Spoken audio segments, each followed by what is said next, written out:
Hello everyone, welcome back to our channel. And as you saw last time, we did our DIY coffered ceiling and it's looking amazing in the living room. So we decided that we'll switch the living room into two parts. So one area will be for the TV and then we'll make one area here. But there's one section that's very underutilized and that's this window area and it's getting wasted. So right now you can see we only have this small bench for keeping shoes and it's very small so nobody can really sit on it. And then we just have the coat hanger. So even though we want a window bench, it's important that we have space to keep our shoes, our winter boots, keep our jackets. So we thought of an idea that we'll make a bench over here and use this full wall. So we are going to do some shiplap on top and then using IKEA Nordly dressers, we're going to make a whole bench with drawers where we can keep our shoes. We're also going to make a cabinet here so that we can put our jackets in place. So this whole area will look very nice. To get started, we first have to take care of all these things, move them away. We also have one electrical panel here that we want to use, but we'll have to move it up. And for that, we always have Akshit to do it. So he's going to start us off with it. We have now cleared the entire area except this router wire which is connected to the modem downstairs. So this cannot be moved. We'll try to work around this. And this is the receptacle which Ankita was talking about. So basically our bench will get covered with this receptacle. So we'll move it up somewhere here between these two lines. I have removed the receptacle and switched off at the breaker. If I turn this voltage tester, as you can see there is no current in any of the wires here. So using my jigsaw, I have managed to remove this old plastic box. This is the jigsaw I used, and now I have the wires. And the good thing is that the wires are going up, so I don't even need to make a joint here and then take a wire up. These are already coming from somewhere at the top, and then there is this padding at the back. So now I'll just cut a hole somewhere here. On the left hand side you can see there's a stud, so I'll make a straight line and then cut a box somewhere here.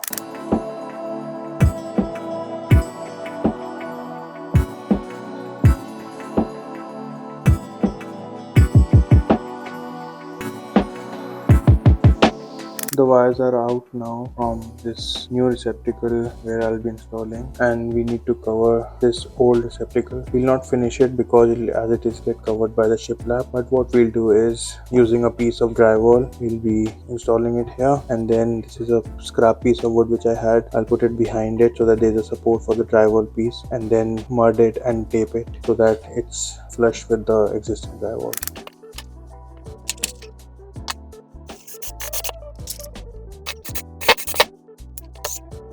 So we have the board in place now, and this is the piece of drywall which I got from Home Depot. It was a waste piece, so they didn't charge me anything. Now I'll have to cut it according to this size and then put it on top. Next we'll be attaching few more drywall screws into this new piece of drywall. Since I know that this was the wood behind, so I'll use the same. Next step is to do the taping. So this is the tape which I got, and drywall compound. First I think I'll apply some drywall compound so that it gets stuck. This is how it looks.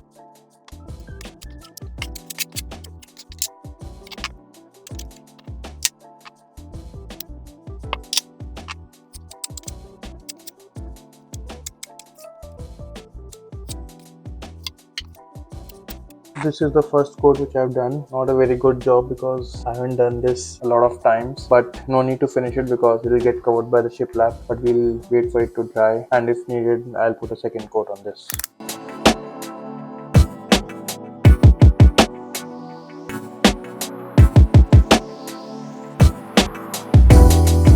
This drywall patch which we did last night is all dried up now, and before we start installing the shiplap, what I'm thinking is that I'll just make sure where all the studs are, and then using a painter's tape we'll put some pieces here just to make sure that the studs are in place, because we'll be attaching the base frame into the studs. So once the shiplap is there we won't be able to find the studs. So using a stud sensor,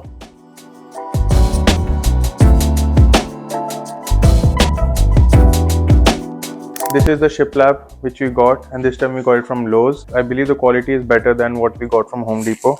This is the Lowe's shiplap, and this is the last shiplap which we used from Home Depot. A little wider than the one from Home Depot, but looks better and we got it on a discount. We'll be installing it vertically, so it will go something like this on the wall, and the tongue and grooves, and the whole wall will be covered by the shiplap. It's a bit longer, so using my circular saw, I will be cutting it, and then brad nails and construction adhesive, and the whole wall will be covered with shiplap.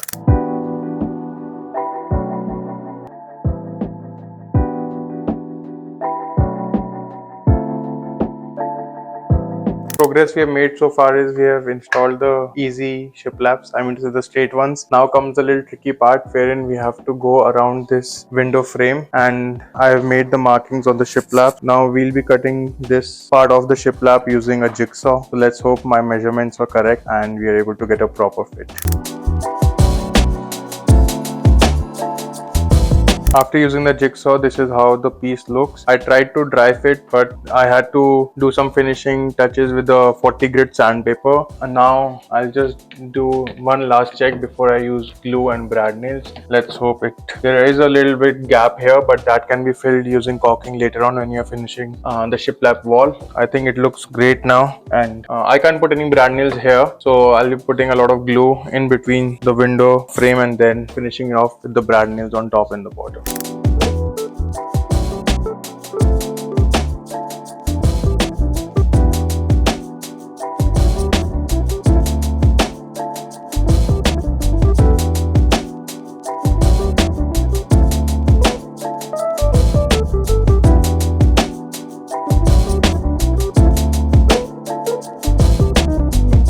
For the base of the bench, we'll be using these IKEA Notly. These are modular Notly without the top and the base, because at the top we will be installing a 2x10, making a top out of it, and then we'll have cushions on top so that it becomes a bench. And on the bottom we will be making a frame. So first we'll start with Notly. This comes with 2 drawers. So the drawers will be used for shoes and other accessories, and on the top we can sit and relax.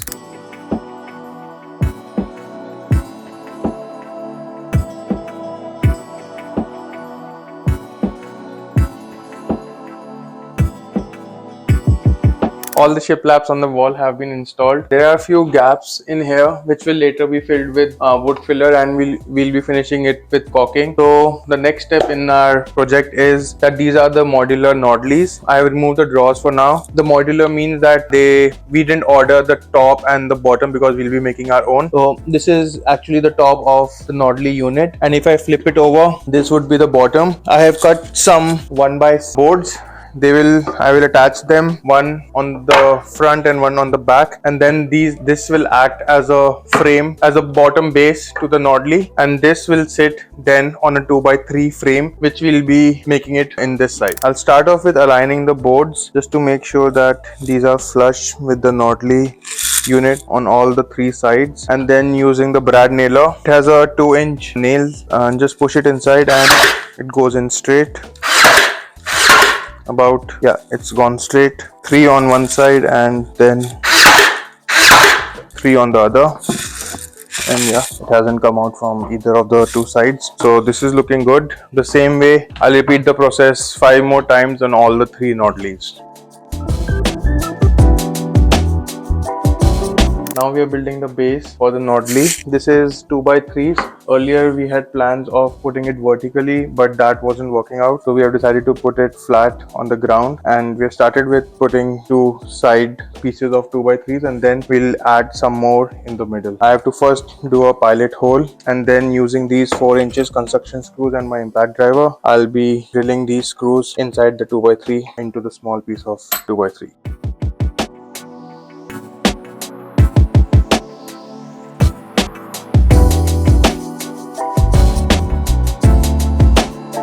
Our frame is complete. It's still loose. Next we'll need to, using these construction screws, again 4 inches, we'll go into the studs, and these were the places. I just removed the tapes, but I did drill the pilot holes. So at every stud I'll be drilling these screws so that this frame is secured with the wall.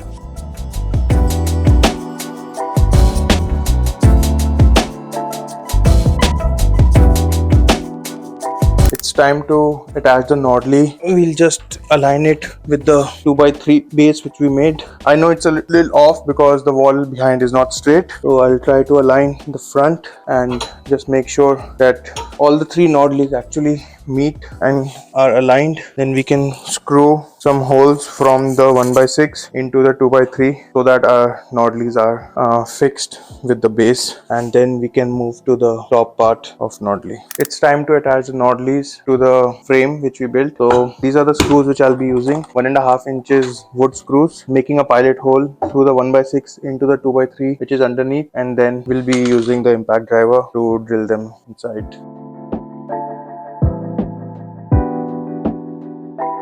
We got this sheet of plywood. This is a 3/4 inch sheet of plywood. We got it cut into size. It was originally 4 feet by 8 feet, and we went to Home Depot and got it cut. So we have left it a little from the edges, from both the side and the front. Just for the dry fit purpose, we have also installed the drawer. This is how the drawer looks, and it is a soft close, so it goes inside. Right now the board is not fixed, so you can still see that there is a little room, but we'll be using these kind of L brackets under the plywood. One side will be sitting on the plywood and the other side on the IKEA Nodly unit. So then we'll be attaching this, and then it'll get flushed with the plywood. Before we do the drilling and attaching these L brackets, I'm thinking of drilling a hole through these boards, because you can see there is a gap between these two Nodlies, and using some clamps I'll clamp them up and then drill a hole, and using some screws I'll be securing these in place from both the sides. So this is our plan. Let's get started on this now. These are the binding post screws. So one of the screw goes inside the sleeve. Basically I'll be drilling a hole, putting one side, the sleeve will go inside, and from the other side the screw will go inside, and when it tightens up, these two Nodlies will come together. But before I do that, these are the wood clamps I'll be using. Simply screw them, and as you can see, the gap has significantly reduced. I'll try doing it right at the bottom. Okay, so there is no gap left here, and same, I'll put one at the top, and in each section I'll be putting 2 screws. I'll start with drilling a hole through both these boards. So I'll be putting the sleeve first, sleeve from one side, and then the screw from the other side, and holding the screw driver from one side and using the screwdriver, I'll just tighten this. It's all done. The same I'll be doing it the bottom side. We'll be installing these L brackets only at the back as of now, and then on the sides we're thinking of adding another piece of 1x3 so that we get some additional support in the middle section. So for now, using these 3/4 inches screw and an impact driver, I'll be installing it at the back. I have managed to put in 2 L brackets. A little difficult, but I think I'll be able to manage this. We were thinking of adding another 1x3 in the middle, but then we realized that IKEA has already provided us with the metal support. This is a metal support here, and it already has 2 screws.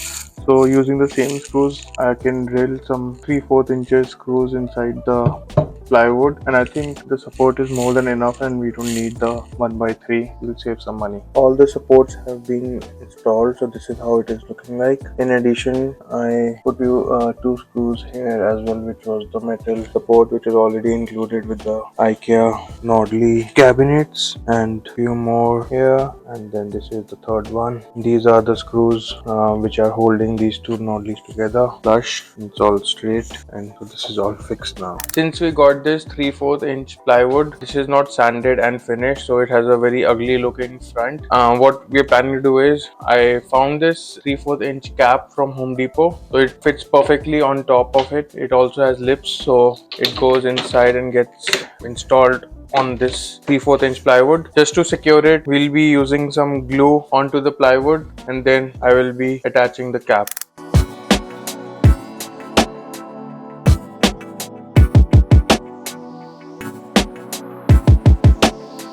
Now comes a bit of a difficult part. We are planning of making a cabinet here so that the guests or we can hang our coats and other stuff in here. It will also have a door, so kind of enclosed. We can also put our bags and then enjoy the view outside. So this is a 3x3/8 melamine board they got from Home Depot. Got it cut to size, but the challenge we are facing is that the wall is not straight. We did a rough measurement and we're hoping that it works. So our plan is that we'll get this board on the floor, make a box which will have no backing because the backing is already shiplap over here. So we'll make a box and then dry fit over here. Once it's in place and it's straight, then we'll be using screws and finalizing it. So we'll start off with brad nailers followed by screwing it.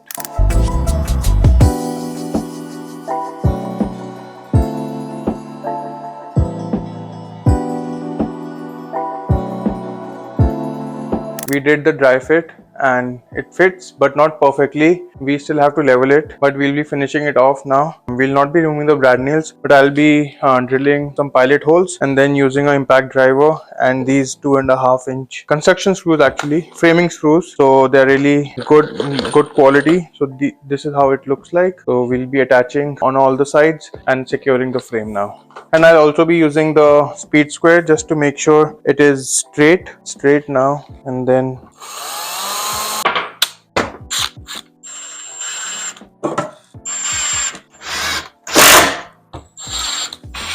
we have finished the cabinet with screwing everything and it's all in place. So before we install it on top of the bench, we'll be doing the edge banding. So these ugly looking edges on this plyboard, I got these veneer edge banding. So these are pre-glued, very easy to install. Comes in variety of sizes and colors. So we picked up white. It already has glue at the back, very easy to apply. So just unroll it and from one edge you can start applying using a home iron. You just need to set it to cotton or 400 degrees and start applying it on top of the edge banding. We need to put the edge banding obviously on the edges and then using a home iron set it to cotton and then just few passes so that the glue activates. Just be careful that the this edge banding doesn't slip off, but if it does and it's still hot, so you should be able to move it. Like I made a mistake here, like you see it's off the edges, so I'll again iron it and activate the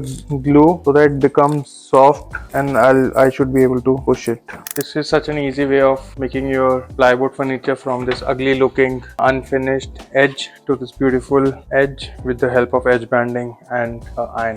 So we have fixed the cabinet against the wall. Like I mentioned before that the wall isn't straight, so we had to push it a bit towards the back wall which has a shiplap. Unfortunately I ran out of shiplaps, so as a workaround right now I put a deck of playing cards here and few on the other side. So tomorrow I'll go to Home Depot and get some shims so that I can push it in and then it will be flush. So as of now, if you can see, the bubble is right in the middle, so this is centered, and if I put it this way, it's again right in the middle, so it's all centered, everything is leveled. Just to secure it, I have marked the points where there is a stud behind the wall. So these are the points. I'll attach some 4 or 5 screws against this so that this cabinet is fixed with the wall. Yeah, that's the next step. I'm just making a pilot hole first.